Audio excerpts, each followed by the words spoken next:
I'm going to need the fans of the Commanders to really show out this next game. I'm going to provide as many free tickets as I can. We need everybody there. This game could be the season. So we need full support. We need that stadium rocking. Washington football. Woo!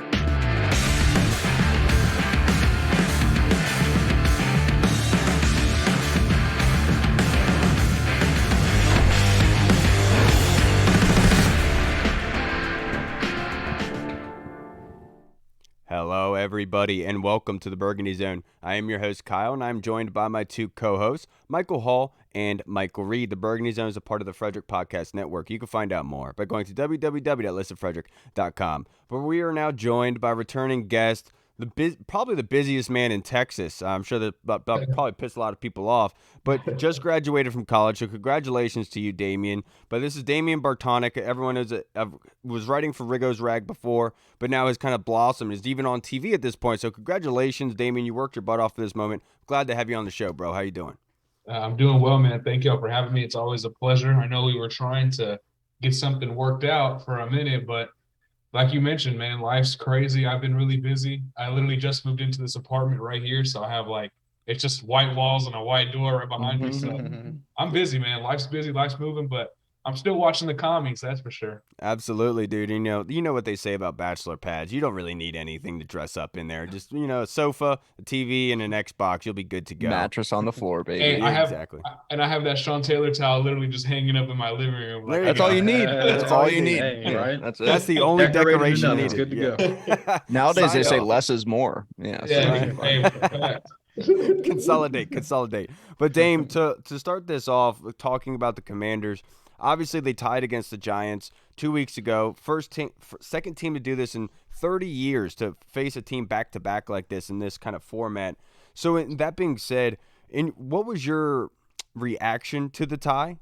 And then do you think that Washington can play better than they did in the tie? I definitely think they could play better offensively, 100%, especially the final three quarters that we saw, right? They go out to a 10-0 lead. They look really, really sharp. I texted my dad in the middle of the game, and I was like, after the first quarter, I was like, yeah, Washington should probably whip their you-know-what. I was like, because New York just doesn't look like they're ready to play. Boy, was I wrong, right? They scored 20-3 up until that last fourth quarter drive. And, man, I was just shocked at how stagnant the offense got. I really liked kind of what we were seeing, especially in the games leading up to that. And I thought kind of what we saw here, especially in that first quarter, I was like, oh, they're going to hit the ground running. This is the best possible way you could start, right? I think I even tweeted that. Absolutely. And then everything kind of went to crap a little bit. I think the defense is still playing at a very high level. And I think the quarterback, especially after kind of 2 weeks now, he needs to have his best game of the year, because if we're being quite honest, he hasn't been very good up to this point. So this game's very important for a plethora of reasons, but I think in particular that quarterback is the most important. Sure. No, definitely. Oh, my bad. No, you're good. You're good. No, I thought someone said something. Yeah, but kind of to piggyback off that, kind of like piggybacking off that last game, if you had to pinpoint one thing the Commanders got to do well this Sunday night to get a W, what would that be? Oh, definitely win in the trenches, especially on both sides of the ball, especially along the offensive line, though. I think that the winning combination for this team is running the football and not really putting it in the hands of Heineke too much. If you are, kind of keep it very third and manageable, keep, play him in front of the sticks, keep everything kind of in front of you, because I think that's when he's at his best, right? When you're Washington in those 3rd and 5, 3rd and 4, 3rd and 3 kind of situations. Yep. And if they're not running the football very efficiently, very effectively, it's going to be rough. And against this Giants team, I don't care what anyone says. I don't care what, if you think they're worthy of their record or not. This is a division game and anything can happen. And Daniel Jones turns into Daniel Vick every time he plays us. So who knows, right? Yeah, that's a perfect segue into my next question. I was just about to ask, how do we contain Vanilla Vick, who always seems to show up against us? It's really just keeping integrity, man, especially like in your rush lanes and everything like that, A lot of times, one big issue that Chase Young had, I remember last year, 2021, Chase Young in particular was really kind of getting out of his assignment, out of his integrity as he was kind of rushing the passer. Again, we saw it big time in that Buffalo game. That was one of the games where you would see Washington, it doesn't matter what they would do, they would run 5 down linemen and they'd be out leveraged at the snap of the football, right? Mm-hmm. So I think for Washington, it's gonna be more about integrity and discipline, in the rush lane to the rush assignments. But not only that too, man. I think what they need is they need those linebackers, whether whomever it is, right? Whether it's Bostic, if the guy that's next to Jamin, whomever is playing next to Jamin, don't be as much of a minus as you've been, and they should be okay, right? They should be okay. I agree with you there. I think Jamin himself has a little stepping up to do, but I 100%. think that he's growing in himself, and he's doing a great job at it. My next question for you, Chase Young's possible return. The Predator is returning to the jungle here. What are your expectations for Chase Young? Obviously, everyone knows he's going to be on a snap count, limited to an extent, but what are your expectations for him? Kind of like, whenever you go into a relationship and you have like no expectations and it's like more than likely like the best thing, right? Like the best relationship ever. That's kind of what I have. Like I have no expectations in terms of how he looks, because he's a 270-pound man coming back from a very major kind of ligament tear. So I'm not expecting him to kind of flash off my screen or anything like that. All I really want to see him do is play the weak side run very well, because that's what he used to be, a great weak side defender, against the run. I want to see him do that. Obviously I want to see some pop in his pass rush, kind of pop off the ball and stuff like that.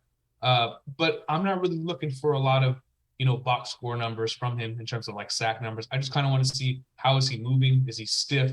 How are the feet looking? Right. And that's really all I'm expecting. I'm not expecting very much. But then again, Kyle, I'm a simple man, and simple men don't really get disappointed very often. My man. I'm right there with you, my man. Right there with you. Speaking of keeping it simple question right here. I literally forgot what I was gonna say. Oh, good job, dude.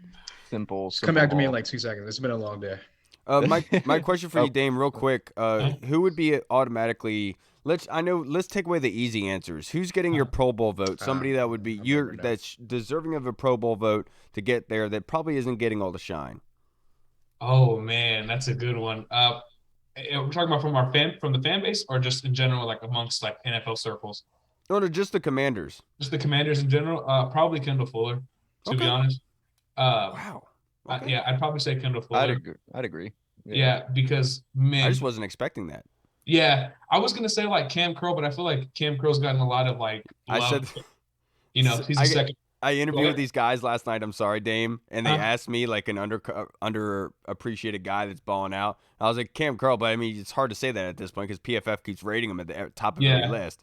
Yeah, that's why I was like. I mean, I was gonna say Cam Curl, but I mean I've been saying Cam Curl's like one of the best safeties in the league for like 3 years. So my man, I don't know. I wanted to be a little different. Yeah, I remember my question now because you brought up Taylor Heineke and how he's been playing. So speaking of how he's been playing and going forward down the stretch, these last 4 games, obviously Heineke has gotten us up to this point for the most part. I mean, he's been on the team. I guess you can say that. But do you think that if he has a down game this game or a couple bad quarters or just any bad games down the stretch, do you think we see Carson Wentz again? I think the only way you see Carson Wentz is if Heineke's like awful for an entire game. Like if he plays the same way he played in the first half against Green Bay or Indianapolis for the entirety of a game, then yes. But to be quite honest with you fellas, I understand like why some fans think that, hey, Wentz possibly raises the ceiling of this team, blah, blah, this, that, and the third, right?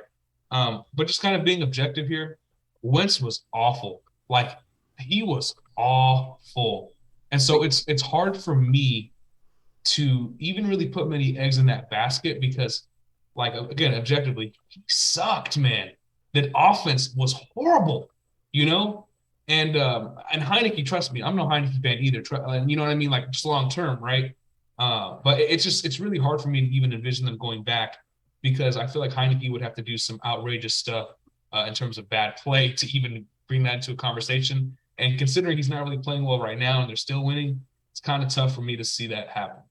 Yeah, a lot of people seem to forget the first half against Detroit and all those games early on in the season where Carson Wentz was just every time he dropped back, he was holding on to the ball too long. He was getting sacked. It was pretty bad. But what have been your impressions of the O-line? How do you think this O-line's been doing? And do you like this group that they have coming up against the Giants this week? With Schweitzer been practicing at center and then Trey Cosme Turner at guard. right guard. Oh, Yeah. Isn't Trey Turner not coming back? Or is he coming back? I'm not sure. I've seen that Cosme's been practicing at guard. Okay. Yeah, Cosme's been good, every time he's been in there, but it's like with this whole group, you don't really get a lot of consistency, right? It's like the only guy that's really consistent or consistently out there is Charles Leno, man. Yeah. And so Yeah. for me, this line is so interesting because at the beginning of the year, I thought it was awful. And I couldn't believe how much worse it got, right? Norwell and Trey Turner both looked like they should be cut, right? Now they're playing all as one unit. And I think no matter who's in there, they're just kind of building a little bit of little camaraderie, kind of some chemistry there. And a lot of these players, these position groups, these kind of big groups rather, it really takes time for them to really start to blossom and grow, especially when there's a lot of new pieces. And I think that's what you're seeing right now. And it's getting to the point where it's kind of like a good bench unit in the NBA. Once you start to find your stride a little bit, you can throw in these extra little pieces. You can throw in a Leandro Barbosa or something like that kind of in the mix. It doesn't matter whom it is off the bench. They're just automatically going to gel and fit because they know their roles, right? So I like what this offensive line looks like. I like how they're playing. I'm not like the most overconfident kind of guy in this with this group in particular, but I think they're good enough to keep them in ball games and essentially put them in positions to win. Absolutely, dude. And now to wrap this up, Dame, I only have a couple more questions for you. That's fine. But before we get into our score predictions and all that jazz, Benjamin St-Juste has been dealing with an ankle injury. He was kind of favoring it in practice this week in his limited breath that he's had in two straight practices. With Benjamin St-Juste, what have you seen at a transition from him from game one to now at this point where people are like, it's a liability not having him out there? The piggyback off of that, if he can't go, would you rather go with Danny Johnson or Christian Holmes? Oh, man, that's tough. Last time we saw Christian Holmes, it wasn't very good, right? Yeah, Danny took over for him. Danny did pretty well. Yeah. Yeah. I mean, when you're down to your fourth and fifth corner, considering William Jackson isn't here anymore, right? When you're on your fourth and fifth corner, you're always going to be in the dust here a little bit. But I'd probably go Danny Johnson. I like Benjamin St-Juste a lot, though. You did ask me about Benjamin St-Juste, right, in this question? Yes, you sir. asked me what's the difference. His hands have come a long way. I mean, I don't know what they got. I don't know if they were saying that the players of three wise men and over there in the DMV. I don't know what's going on, but his hands are different. He's utilizing his size a lot better. He just looks like a very, very good player, Benjamin St-Juste does. And like you did say, it's a liability when he's not out there, right? And man, he's a difference maker. He's someone that I can envision Washington having for a good while. And he may not ever be that kind of hyper, playmaker kind of corner. But in terms of, effectiveness, he could be like a prime kind of Byron Jones, that kind of long athletic corner that can really do a little bit of everything for you. And my favorite kind of like analogy for players is like calling them a chicken Alfredo kind of player, which means they're just kind of versatile and they're solid no matter where you go. I like that. Yeah, that's what Benjamin St-Juste is for sure.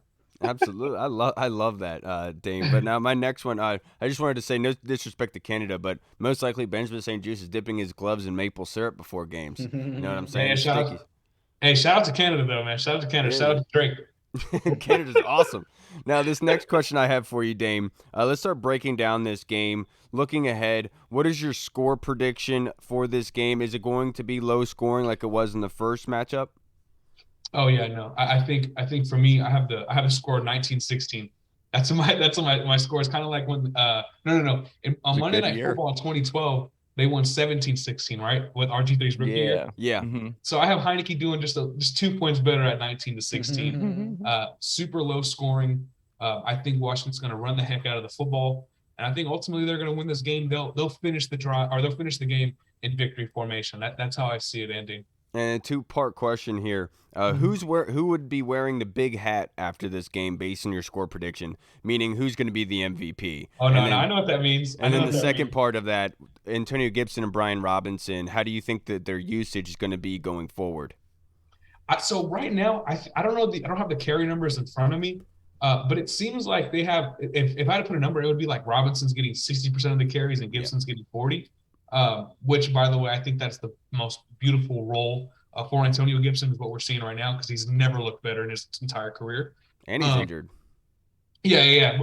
But then again, I mean, he does play. It's a really tough position he's playing. So I'm sure a lot of these guys are kind of banged up and bruised up right now, anyways. Yep.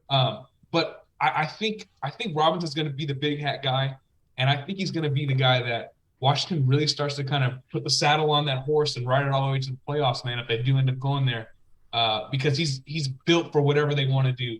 They want to run the football, right? Keep everything kind of manageable on second and third downs. And Brian Robinson is that guy. And I don't know if I think Kyle, you liked one of my tweets where I said you got to, give him some sugar cubes and, give him some hay and kind of brush him a little bit, brush the horses. That's how you got to take care of your horse, man. And Brian Robinson will definitely pay dividends down the line if they keep feeding him.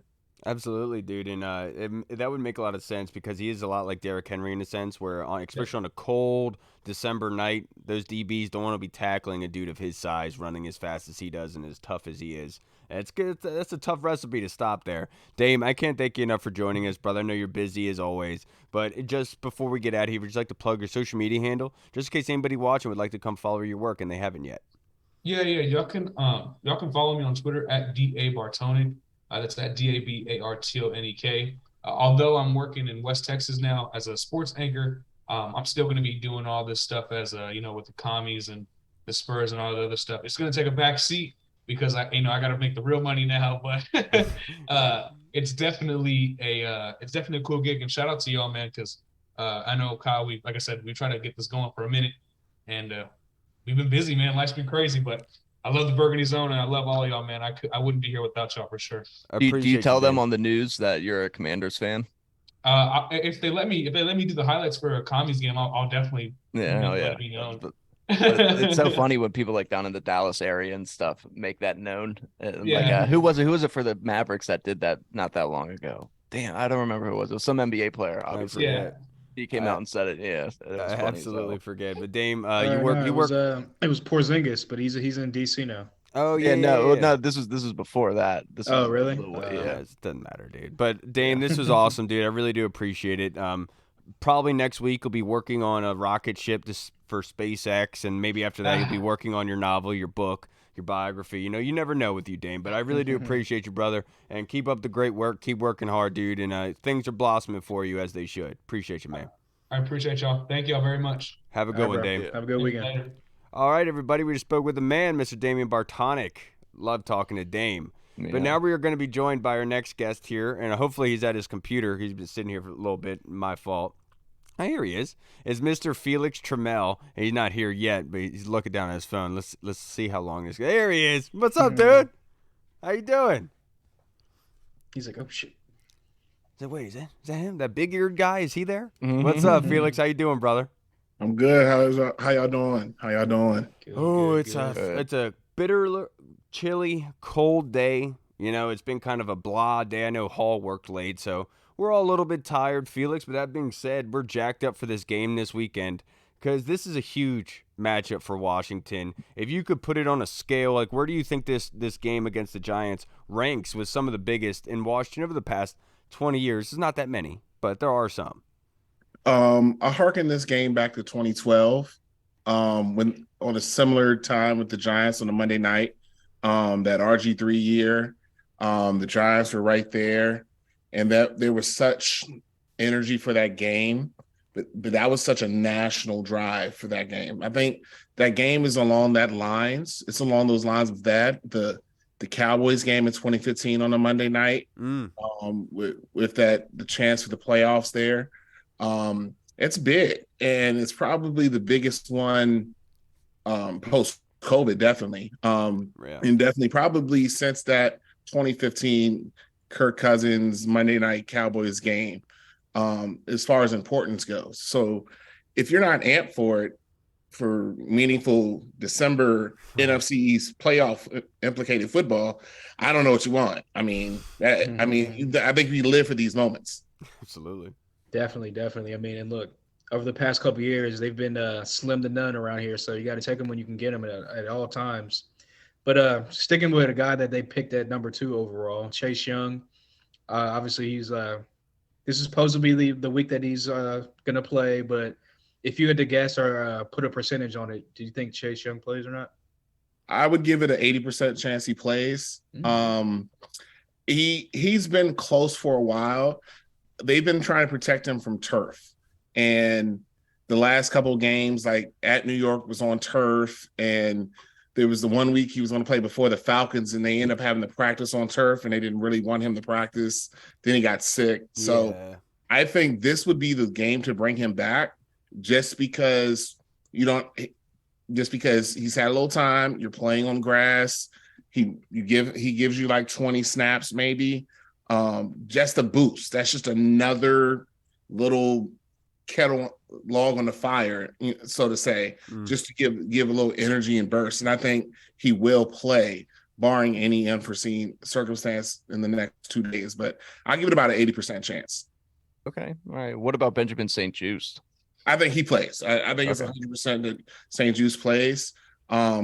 They covered up well for him for a while, but the Giants were able to get on Christian Holmes a bit in New York. So St-Juste being there will make a lot of difference, because they can leave St-Juste one-on-one and go cover the other side of the field with safety help. So it's 100%. I think that St-Juste goes. Let me not do absolutes 100%. Let's go with 98.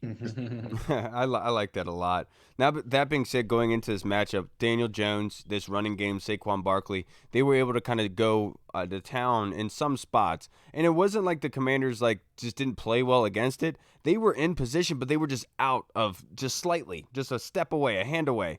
Going into this game, do you expect them, based on what you've seen at practice, what you've heard, I'm sure, around from other colleagues, that they've been working at trying to limit that as much as possible? Yeah, and I think they had the plan, and like you said, they were in position a lot, and sometimes they generated pressure so fast they were, Daniel Jones was where he was supposed to be. Yeah, and so when they look where he was supposed to be, they're like, well, he's not here yet, and the next thing you know, he gets out the back door. So I think that's going to be the goal, of course, is to make him beat you from the pocket with the limited weapons the Giants have on the outside. But I think that's always the goal. And I think they did a pretty decent job, but the Giants stayed committed to running him. And I think after that game, that was a tough game in New York. And then they had a real tough game last week. Daniel Jones is going to come in here a little beat up. So this is the time to really lay into him first and second quarter and take that away. Absolutely, and I've heard a stat from Arch Deluxe on Twitter last week that Daniel Jones 0 for 9 in primetime games, so I'm happy that they flexed this. Absolutely. But my next question for you, because you kind of talked about that a little bit, I want to get your opinion. Oh, my goodness. Of course I forgot it because you talked about it. My goodness. I completely forgot it, and I blame this on Hall that he did this to me, to be perfectly honest. But Hall, go. So this offense has been kind of stagnant in a lot of times. No, I know what it is now. Sorry, Hall, I'm cutting you off. Yeah. We just talked about it earlier, but the starting O-line, at practice this week, was it Cosmi at right guard and then Schweitzer? What do you think is going to happen there? Well, for sure, Schweitzer's going to start at center. So that's going to be the plan, is to start Schweitzer at center, Cosmi probably at right guard, and then you'll have Lucas at right tackle, because Sadiq Charles was is a concussion protocol. So if that's being the case, that leaves only Nick Martin or Cosmi that could play that, and they're going to go with Cosmi. Cosmi was very effective there because he's such a good run blocker, and that's what they're going to try to do in the cold on Sunday night. So it's going to probably be Schweitzer at center, Cosmi at right guard, and Lucas at right tackle. Is Trey Turner not close to being back yet? I think he's going to dress. I just think they like what Cosmi gives them, because Cosmi is at this stage of his career, way better offensive lineman than Trey Turner. And that's not a knock on what Trey Turner has been, but Cosmi is a lot younger, is a lot more athletic, is a lot more physical, and can still pass block better than him. And he looks like the mountain. The Giants' strength is their defensive line. So you're going to need that strength up front. So they're going to lean Cosmi right now, because they know they can plug Turner in if they need it, but they're going to lean Cosmi just because he's the better athlete. I got you. Yeah, definitely got to get a lock on Kayvon Thibodeau coming off the edge, so that definitely makes sense. But sticking with the offense, they've been stagnant at times. They make plays at times. They have flashes at times. They have great drives at times. Who on this offense come Sunday night has to have a big day in the office for this team to get a W? The X factor for the offense is Curtis Samuels. and the Robinson's going to get his carries. Gibson's going to be in the mix. Terry's going to be Terry. Dotson will even be Dotson. If Samuels is getting touches all over the field, then the offense is being kind of unpredictable and multiple. So that means him getting some carries in the backfield, a jet sweep here and there, some pass plays to him lining up in the backfield. That's going to make the offense more multiple. And that's when we've seen the offense at its best, when you see it being multiple and moving down the field and scoring. Like, let's go back to the Texans game.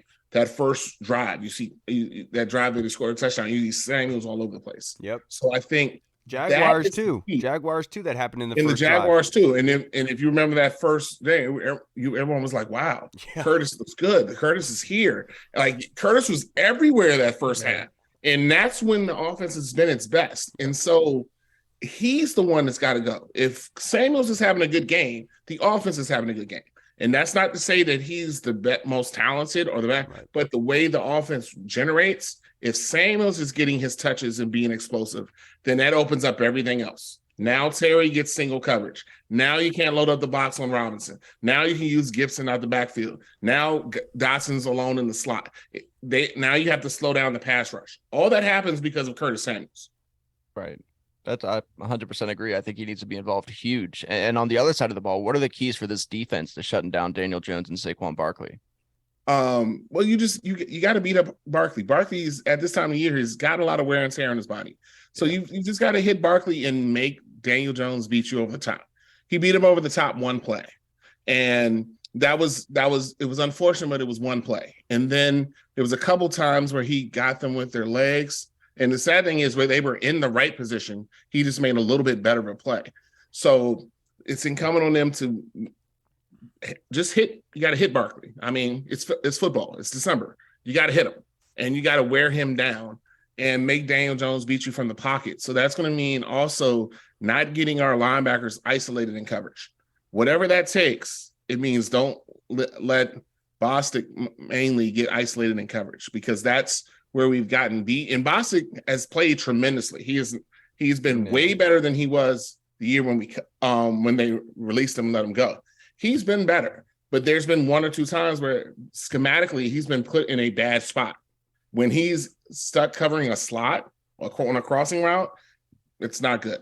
It's just not good. So that comes on Jack Del Rio making sure that doesn't happen, and them getting into another defense where that he's not isolated like that. So that would be the goal for the defense: beat up Barkley and make Daniel Jones stand still and throw. Absolutely. John Bostic chasing down a slot wide receiver is like me chasing my dog after he steals a sock out of our drawer or something, man. Seriously, you can't catch him. No, but to wrap this up, Felix, I only have a couple more questions for you. I want to ask you a question because Cole Holcomb went to IR, obviously, and his contract is going to be coming up here relatively soon. What do you think that this has an impact with Cole Holcomb? Because they're thin at the position, and if Cole's not in the future plans, you're going to have to do something in the offseason.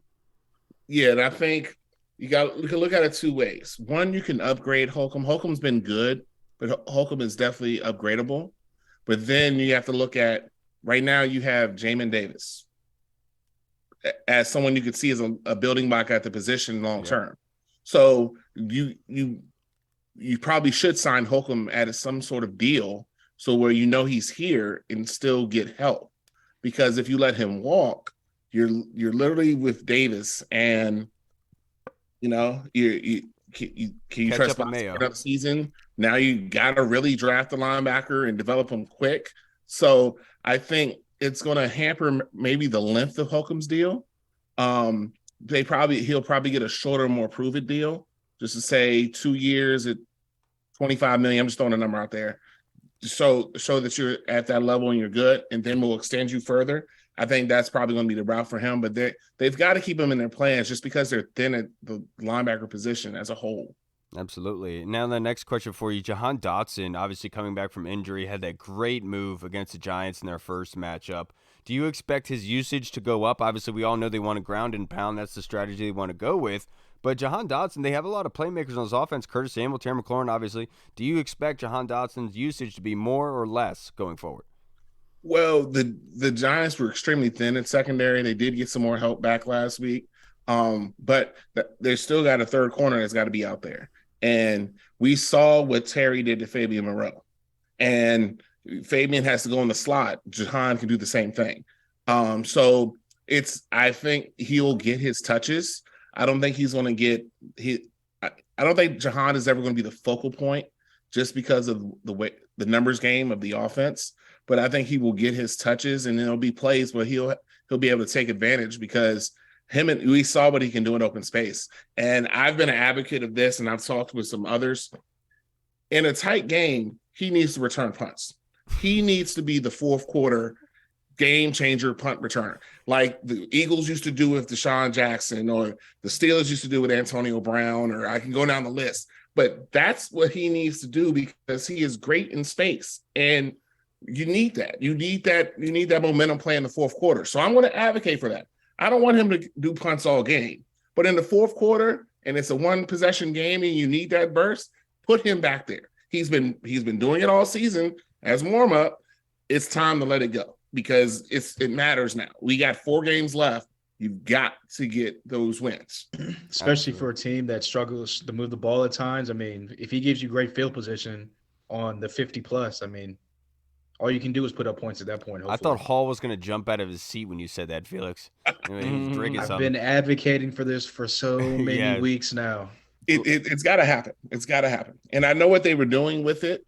Because they haven't muffed one, knock on wood, and they're taking a certain play, but then there's going to be a time where we're going to have to push the envelope, and you're going to have to go for it, and that's a go for it play.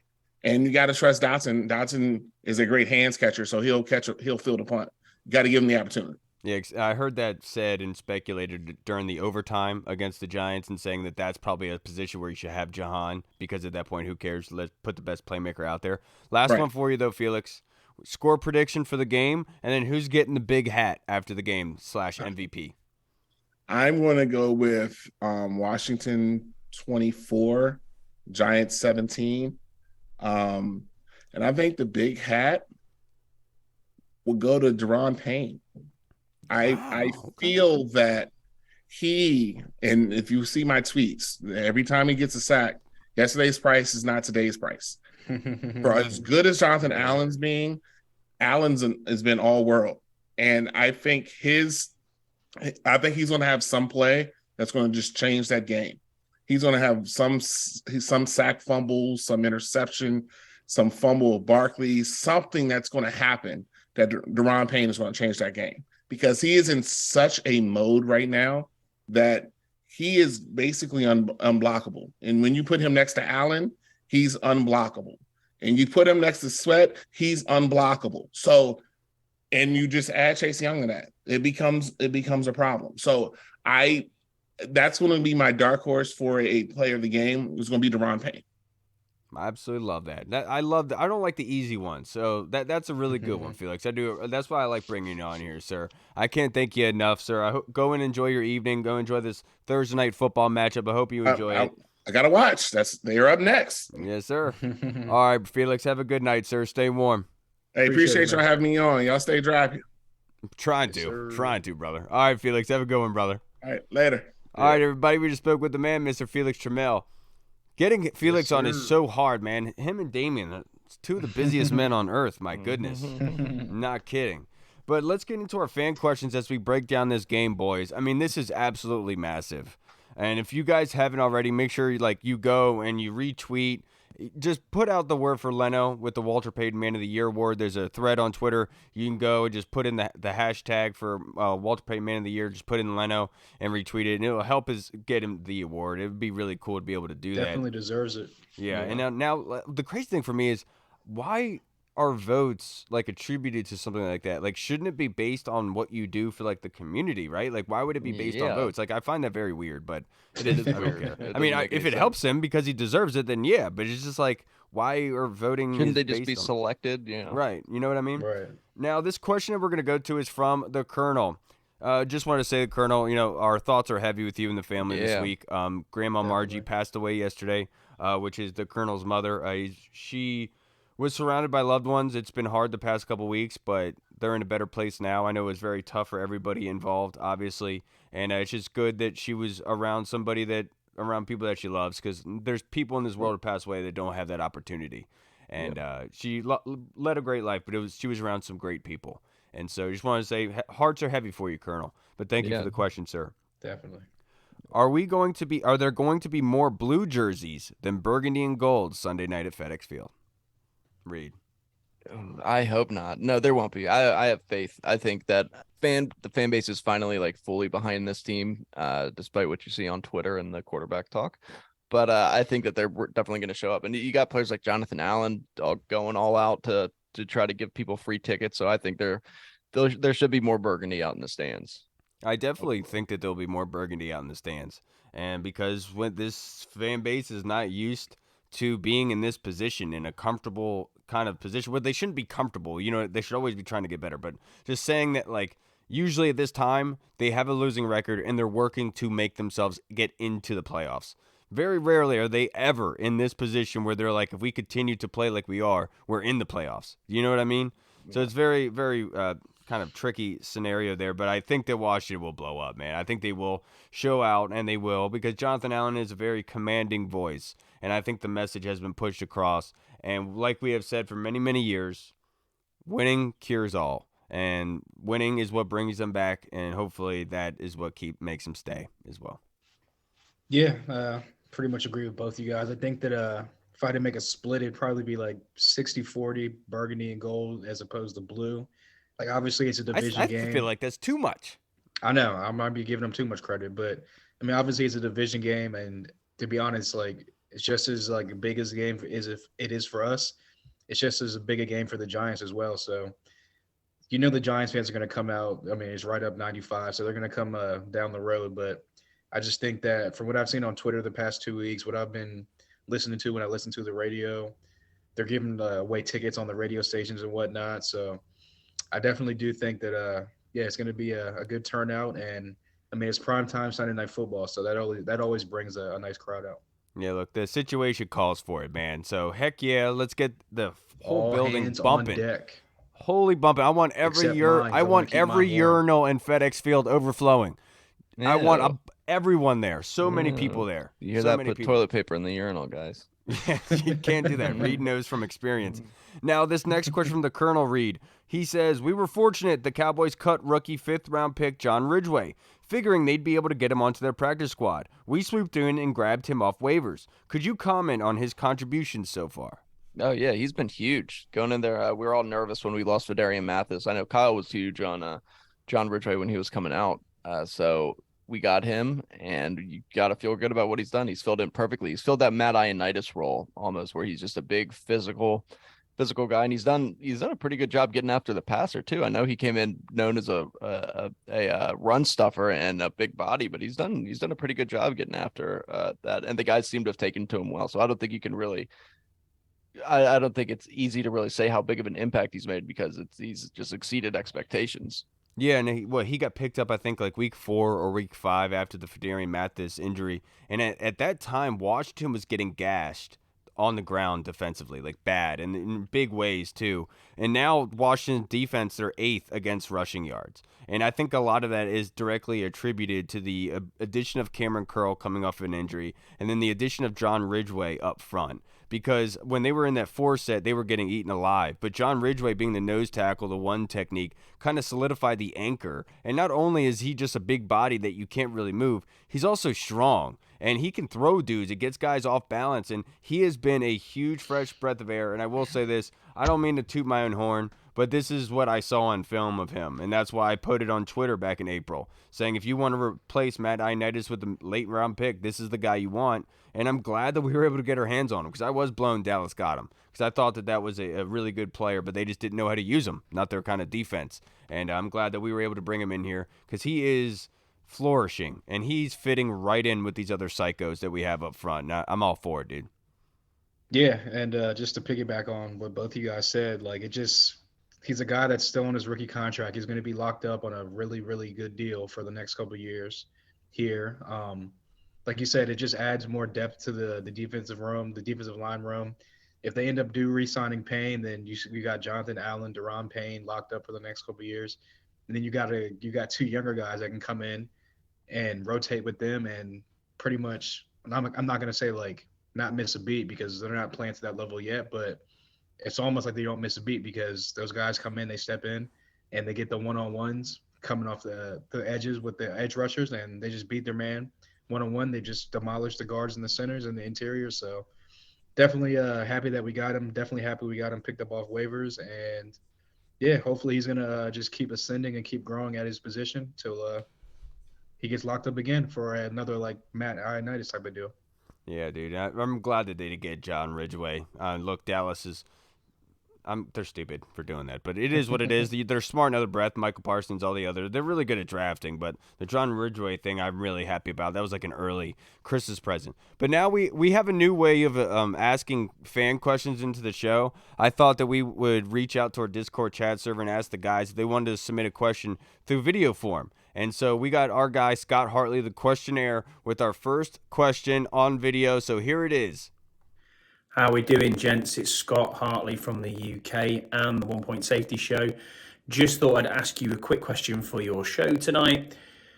Who do you think is going to have the most improvement moving forward into next season within the NFC East? Obviously, we don't know what's happening with this season with Dallas, Philly on a win streak, New York playing us this weekend. But I've looked at it, and Philly have got a lot of contracts to sort out, as have Washington in the close season. How we doing, gents? It's Scott Hartley from the UK and the 1 Point Safety Show. Just thought I'd ask you a quick. All right, yeah, thank you, Scott Hartley. Yeah, and so his question is, guys, who will improve the most in the NFC East going next season? Go ahead, Reed. I'm still thinking about it. I mean, yeah, you got to look at the Commanders, even though it's going to be kind of hard, but they had a quarterback. I mean, the sky's the limit for this team. Same time, I think the same thing can be said about the Giants. If the Giants just add a couple more pieces or something, they're going to be very good as well. So both those two teams are teams that I would look at. I think that it would only be likely that the Eagles will fall off slightly, maybe not as much as in years past, but Commanders and Giants, man, they both have done a great job building. They have, and I think the Giants do deserve some respect for what they have done up to this point. They are building, obviously, but this could be one of those situations where they're flourishing with what they have, but can you build it and still flourish? And I think that might be the big question for the Giants moving forward. But, I mean, honestly, if the Eagles aren't stupid, they should be the most improved team, given the fact they have 2 first-round picks. They are very well set up for the future. Completely forgot about that. Yeah, right. Never mind. And so they should be the most improved. But, look, I don't like people that eat horse crap, so I'm not going to give them the benefit of the doubt. It's going to be the Commanders, and it's going to be the Commanders because we have a young, core, talented group of players that care about this team, that care about one another. And in the long run, I don't need the A-team. I don't need those type of dudes. I just need a bunch of hard hat workers who are willing to work together to get the job done. And that's what we have here in Washington. So that's how I'm going to put my eggs in the basket in. Well, I would like some A-team players because talent wins in this league. But I'm going to say that I'm just saying, like, you know what I mean, man. I know. I'm just joking. Yeah, I probably, like you said, it's hard not to say the Eagles because they're going to have a top 5 pick with that Saints pick that they traded. They're going to have, obviously, their own first-round pick as well.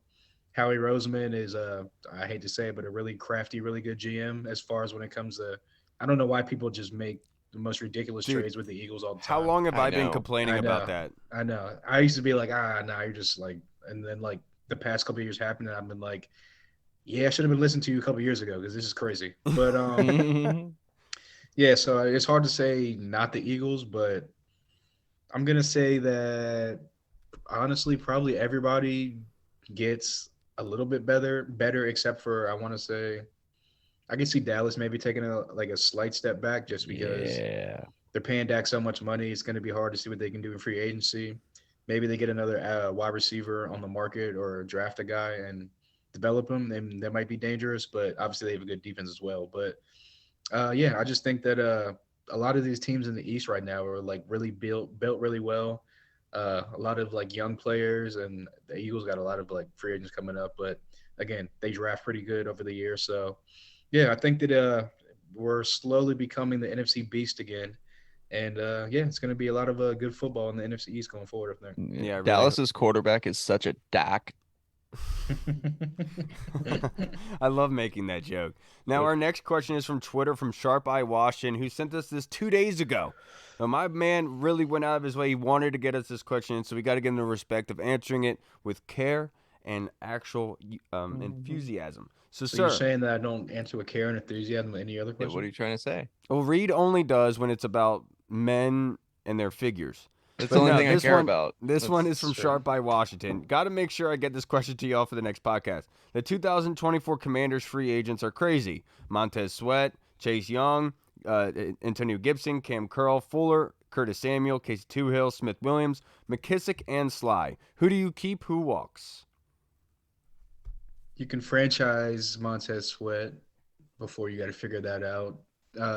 Chase Young is really up in 2025 because you're just probably going to assume they pick up the fifth-year option unless, knock on wood, something just ridiculous and crazy happens with his career going forward.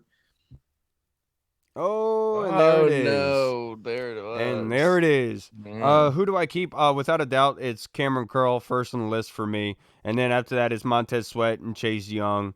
James Smith Williams has been really actually like productive and really good for this team in spurts and obviously helping with the rotation. So I would like to see Smith Williams brought back as just being a depth piece, somebody that you know that you brought in here and has progressed and developed, and he's actually been a good contributor to this defense, and he fits inside the system. So I think that's somebody you would want to retain and wouldn't command top dollar in a sense. So I think James Smith Williams is a name that you can add on that list. I love Fuller. He's a VT boy, but the age is getting up there. He is kind of expensive to an extent, but the way he's been playing the second half of the season is really good, and it's hard for me to say to walk away from him.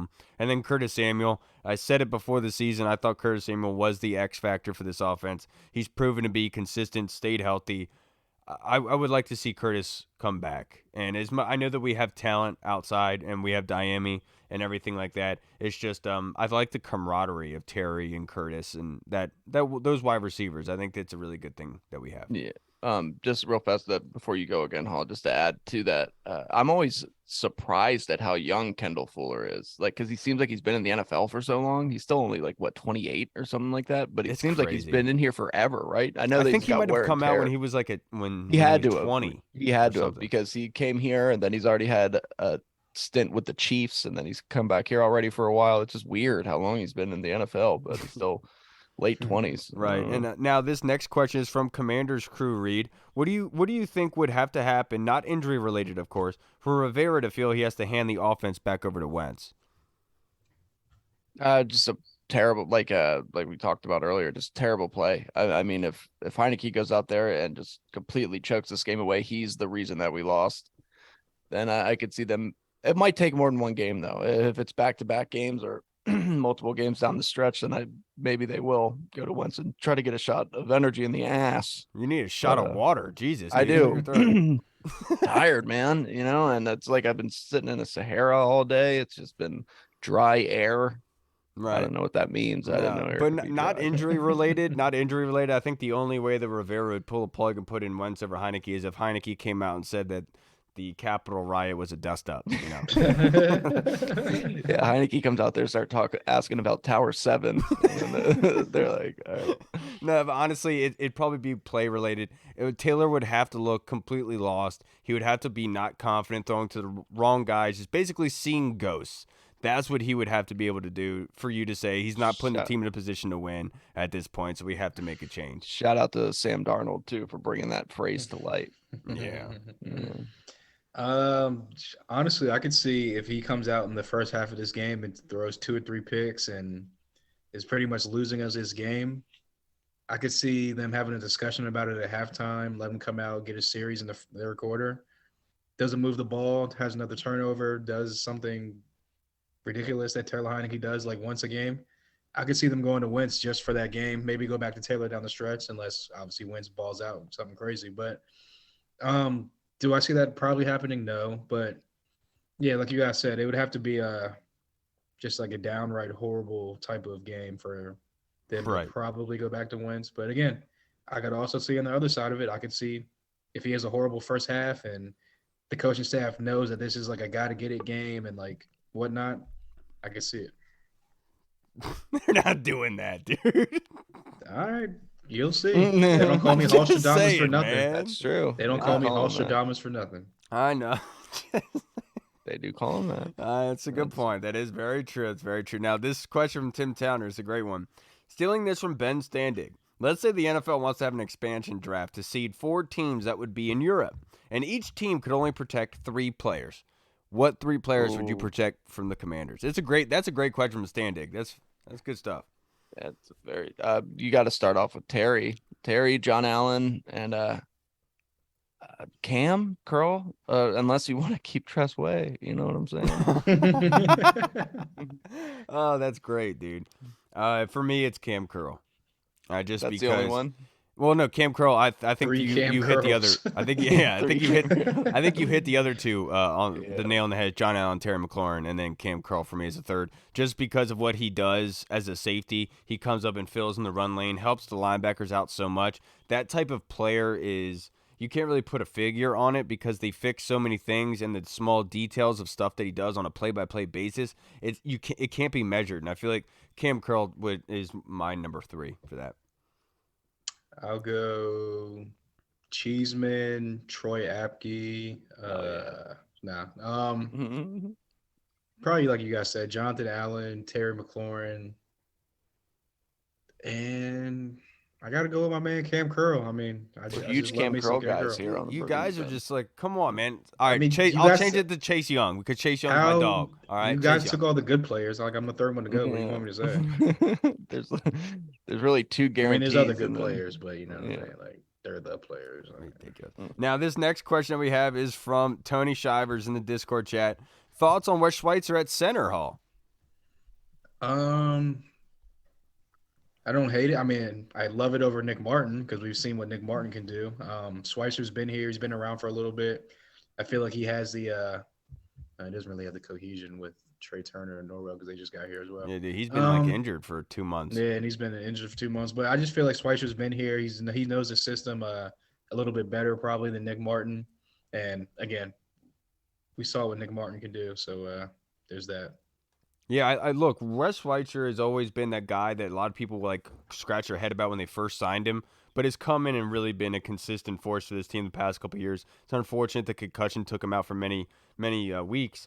But that being said, I really do like Wes Schweitzer at center, given with the scenario and the situation that they are in. No disrespect to Nick Martin, obviously great family tree, and the kid has talent. But Wes does know the offense, can get guys into position, blocking schemes, and kind of a bigger set guy. And then I think the other part of it is the snaps.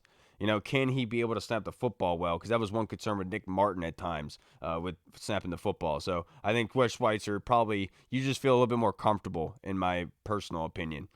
Yeah, let's not forget there was a time really before this season where we thought Wes Schweitzer was going to be taking over one of those starting roles. We were all really high on him. He was considered such a great signing, and then this season that talk has kind of stopped. But Wes Schweitzer's he's a talented player. He's versatile. I think you got to feel good with him back there with how well he knows the offense. Yeah, dude, he goes rock climbing like barefoot, no gloves on. Dude's And psychotic. He hangs horizontal and pulls himself up. Yeah, and he's like rocks. 3 something. Like, goodness, dude.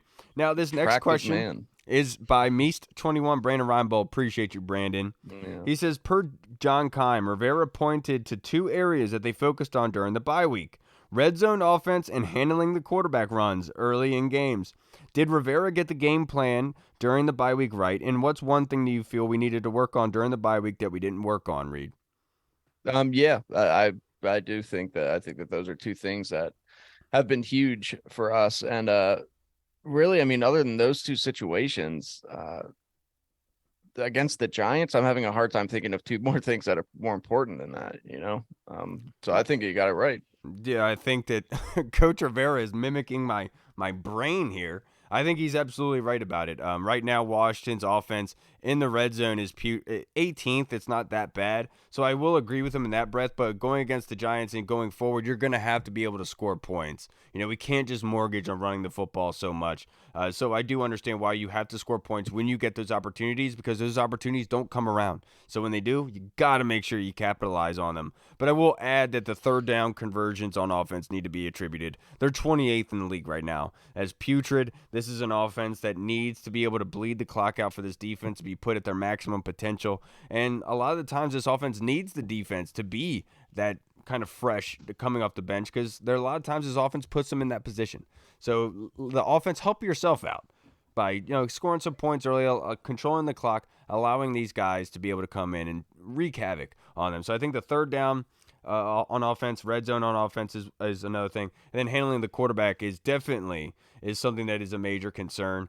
Going forward, I don't think it's the craziest and most important thing, but obviously Deshaun Watson is somebody that easily can do that. And then obviously Dak Prescott has that in his arsenal as well. But just going up against this matchup, it's something they do have to take a really good look at and make sure that they are solidifying that issue. Is Cleveland playing here? I think it's in Cleveland. No, it's here. No, it's here. Yeah, no, okay. We gotta warn the massage parlors before that game. Let them know. Don't let this guy approach you. Come on, man. Yeah, I think that definitely got the game plan right. Oh, the last thing I'll say on defense is tackling. They need to work too many arm tackles still. The Giants converted like a couple third downs because of missed tackles last time, and that has to be shored up for me. Yeah, for me, it's like you said, quarterback, contain the quarterback, the read option, stay in your gaps stay in your gap integrity, play disciplined football in the run game against Daniel Jones, and like I said, the read option. Their red zone efficiency is definitely a thing I want to see them do because I want to see them score more points. I think that obviously with the defense that we have, if we can get to 22 to 24 points, it's going to be hard for teams to beat us. I think that our defense can keep teams under 20 or somewhere around 20. And I would say lastly, I want to see them when they get like not just the red zone, but when they get into the inside the 30-yard line, going into the red zone or going to the end zone. I want to see Scott Turner dial up more like shots to the end zone because I feel like that's where Taylor Heineke really thrives at, like inside that 30 to that end zone, where he can kind of throw that go route to Terry, or he can throw like a seam route down the middle, like depending on which side the safety shades to or whatnot. So, yeah, I want to see Scott just get a little more aggressive once they get inside that 30-yard line range. He's petrified of that. He thinks Taylor's going to throw the game away, which I can't blame him for it. But come on, on, Scott. Grow a pair. Look, Let's have some fun, baby. Him. Exactly. No, I can't blame him. I can't say that because then Taylor throws a terrible pick, and I'm yelling at Taylor like, and what Scott are you Turner doing? next week. Yeah. Now, this last question that we have is from Tim Towner in the Discord chat. Do you guys think that using the quick game with tight ends could slow down the New York Giants' pass rush? Could it slow down their rush off the edge? What other options do we have besides max protection to slow down their pass rush? Max Protect so far hasn't provided desired results. Yeah, I mean, it hasn't really got the desired results, but I'd rather see him do the quick game with like a guy like Curtis Samuel, a guy like Jahan Dotson, get those guys involved more, Terry, like a guys with a little bit more speed and whatnot. But I think that if they go with that kind of the Falcons game plan where they kept the tight ends in motion, had the tight ends coming back on the backside and pulling to the backside, creating like chop blocks and like blocks and whatnot, I think that that could slow down a guy like Kayvon Thibodeau, who wants to get upfield, wants to be aggressive, wants to be like uses athleticism. Yeah. So I think that just stick to what they've been doing and obviously tweak it here and there. But I think that using the receivers and the quicker guys in the quick game would be suit them well. Yeah, dude, my athleticism is so hard right now. It's been a long day, man. I've been up since like 5 in the morning. I know, dude. You have, and you were what? You worked 12 hours today, which is absolutely insane. But now, Tim, I do understand what you're saying because the mass protect with the tight ends. Like, obviously, the Giants know going into this game that we used our tight ends to protect in some passing situations, right? But you can also, Scott can use that to his advantage for this game. You can show a max protection in a second and long situation and then just have one of your tight ends turn around, dump it off to them, and have them get you a couple yards, get you close to the third down. So you can always use that to your advantage. But the other aspect is by force and like having like a crack block or a pull block on those DNs. And with somebody that could come up with that they don't expect and pop them and make them think a little bit about doing that. But without a doubt, it's coming down to running of the football. That's where it slows them down because if you wanted to go down the read option route, I mean, of course, the read option could be something that could help you in that sort of scenario, but Taylor is not effective enough at it. He's not much of a threat to the point where it'll be effective. So the best way to be able to do it is by scoring points and running the football effectively and not putting yourself in passing situations. And that's the one big cog, because against the Giants, that was the issue. They kept getting penalties, and they kept getting a 2nd and 3rd and longs in their territory, and they were forced to throw, and so they teed off on them. And that's not something they've done for the past month or so. So they need to get back to running that football effectively and not committing so many penalties or not, I don't know. I don't want to talk crap about the refs, dude. Just whatever. Mm-hmm. Yeah, hell yeah. All right, let's go wrap this up, boys. Let's do our predictions for Sunday.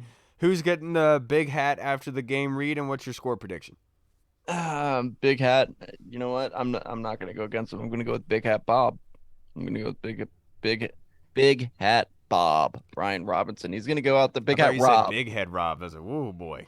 Calm He down. does kinda. Yeah, Calm down. Big Whoa, head. Whoa, better. Big Head Rob.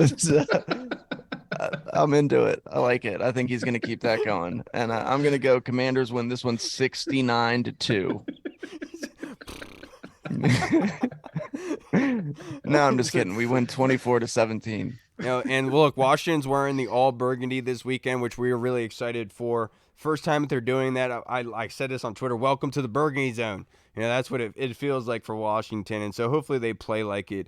And I think that they do, because I said it last week that, the Giants and Daniel Jones, they played really well, like almost perfect to what they want to do. And can you replicate that twice in 3 weeks after facing the 11-1 Philadelphia Eagles or 1-loss Philadelphia Eagles? I'm not sure.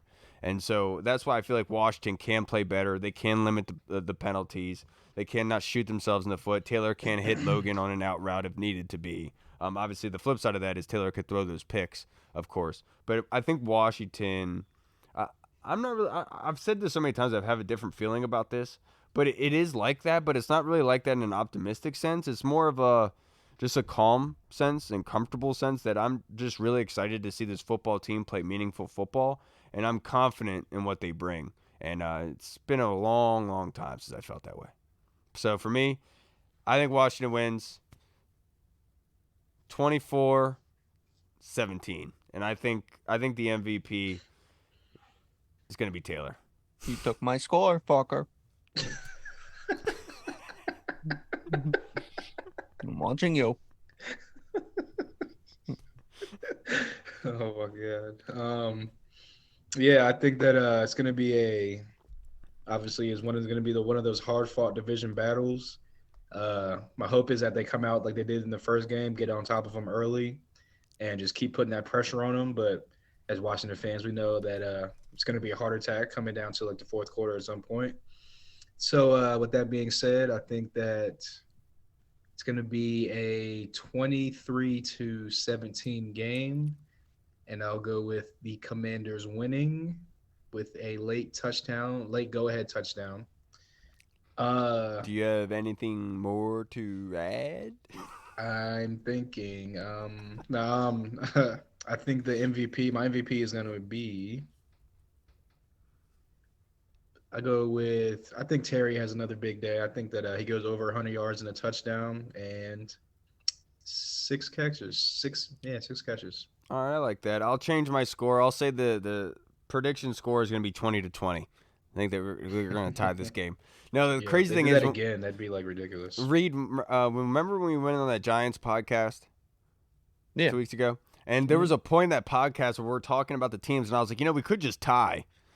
Like, I feel responsible for last week. Yeah. You remember, I thought about it. I was like, what the heck, dude? What is going on everyone here? Go to Twitter and blame Kyle for the tie last week. Yeah, blame me. Absolutely. All right, everybody. That's going to wrap us up for this episode. Thank you to everybody for tuning in. Make sure you guys go do your Pro Bowl votes on Twitter. Use the hashtag for all your favorite, the best players that we have that I think everyone obviously deserves it, but not everyone will have that opportunity. But everyone will. Make sure you do it for Jeremy Reeves and obviously Charles Leno, the Walter Payton Man of the Year. Use the hashtag on Twitter and make sure you type in Leno to get in there. Let's have the Commanders represent for the Walter Payton Man of the Year. That'd be really, really cool. All right, everybody. That's going to wrap us up. I'm Kyle. I'm hashtag WPMOY Leno. Mm-hmm. And I am that former NFL scout, Daniel Kelly. That's who I am. That's me. Your takes suck. Do you think No, they he don't. watches this? Like, do you think he like if he watches? Do you think he would laugh at that? I don't know. sure I he's don't probably know made a what's TikTok going on rap in that about guy. Reed already. Yeah, I don't know what's He's going gonna on make in a that guy's diss rap mind. about you, bro. Yeah, and then he's probably gonna Dude, he's gonna make a diss rap about Reed. and then he's gonna kidnap me and murder me because he likes murderers like Aaron Hernandez and OJ.